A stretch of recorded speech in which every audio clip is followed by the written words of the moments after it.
Nobody actually knew that it existed until it was accidentally discovered.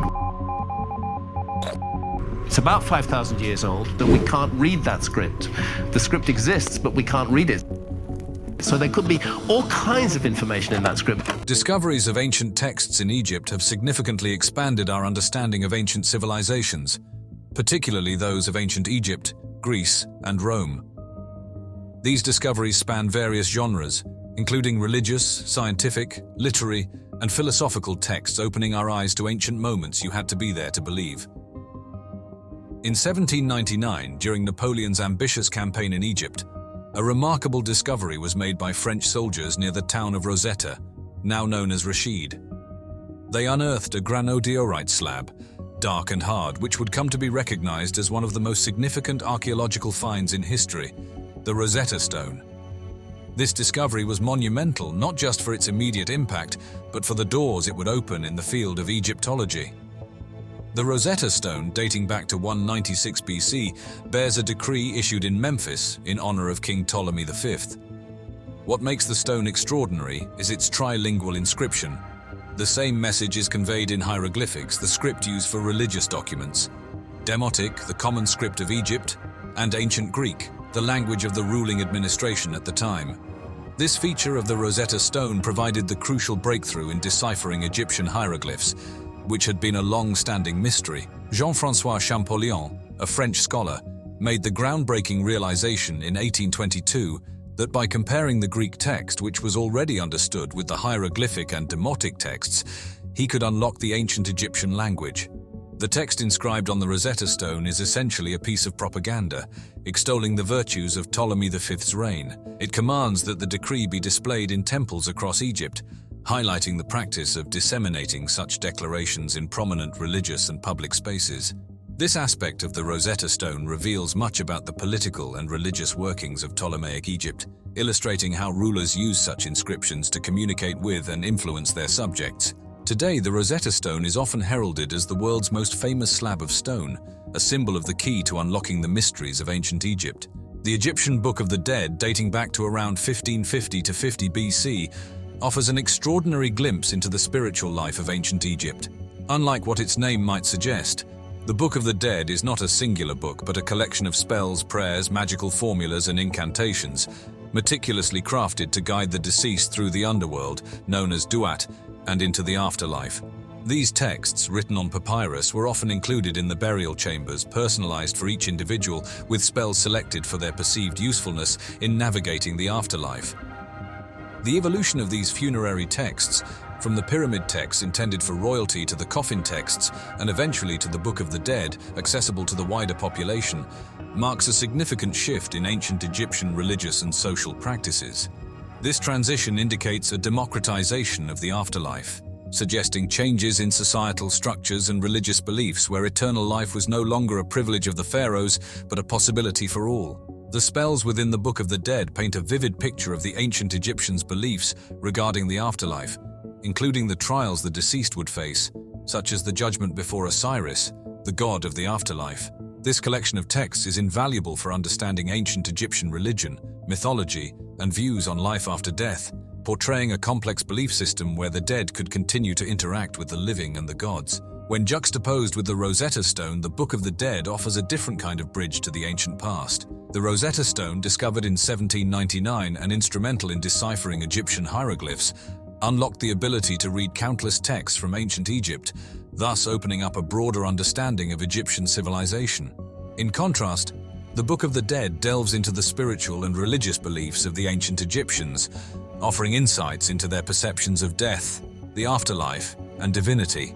Though the Rosetta Stone and the Book of the Dead differ significantly, one being a bilingual decree and the other a compilation of funerary texts, they collectively illuminate the complexity of ancient Egyptian civilization. The Rosetta Stone reveals the administrative and political landscape, while the Book of the Dead provides a profound understanding of the spiritual and religious depth of this ancient culture.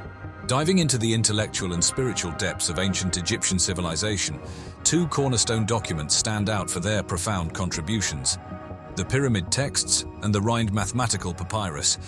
Each in its own domain showcases the advanced understanding and the multifaceted nature of Egyptian life, spanning the realms of religion and mathematics.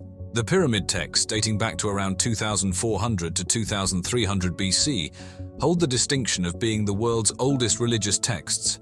Inscribed within the pyramids, viewed by the ancient Egyptians not merely as tombs but as portals to the afterlife, these texts served a crucial purpose.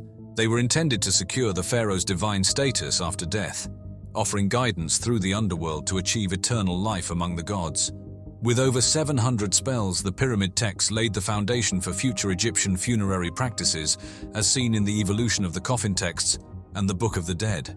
Initially reserved for pharaohs, the democratization of these texts over time reflects a significant shift, suggesting an evolving conception of the afterlife that eventually embraced all Egyptians, not just the elite. In contrast, the Rhind mathematical papyrus from around 1550 BC delves into the pragmatic and analytical world of mathematics. Named after Alexander Henry Rhind, who acquired it in 1858, this document served an educational purpose. It trained scribes in arithmetic, algebra, and geometry, encompassing practical problems relevant to surveying, architecture, and resource distribution. This papyrus not only demonstrates the Egyptians' prowess in fractions and linear equations, but also hints at their early approximation of pi, underscoring the practical implications of their mathematical knowledge in daily life and state administration. While the pyramid texts are steeped in the spiritual and esoteric, aimed at guiding the deceased through the afterlife, the Rhind mathematical papyrus is grounded in the practical and worldly, focusing on mathematical education for administrative efficiency. Yet both documents illuminate the sophistication of ancient Egyptian society from different angles. The pyramid texts reflect the deep religious beliefs and funerary customs that shaped Egyptians' views on life, death, and the hereafter. Meanwhile, the Rhind papyrus reveals the pragmatic application of mathematical principles in managing the state's affairs, from architecture to the distribution of resources, highlighting the integral role of mathematics in the governance and organization of ancient Egypt.